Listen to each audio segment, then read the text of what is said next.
spokojný, mám gingerbread stále. Som upgradeoval až teraz niekedy, lebo je to strašne trvalo. Ale nebolo to dobré poriadne ani predtým, ani teraz. Čo ti tam? Blbosti, ja neviem, aj tam dejú všelijaké.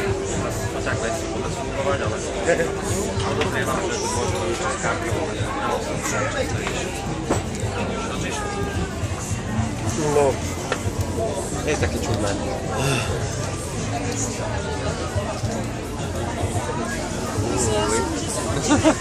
Ako to hovoril ten chlapík, že žúva to? Môžeš to pohrísť. Je to lepšie potom. No nevím. Andrej má vinotéku. Kde? Je to dobré? Dáš si to aj na budúce? Nedáš to? Jak je? Čo by to chutilo? Aha. Tam cíti to more. More tam dosť cíti. A ako zmysle? Ako morské one. Morské príšerky. Aha. Vieš kde?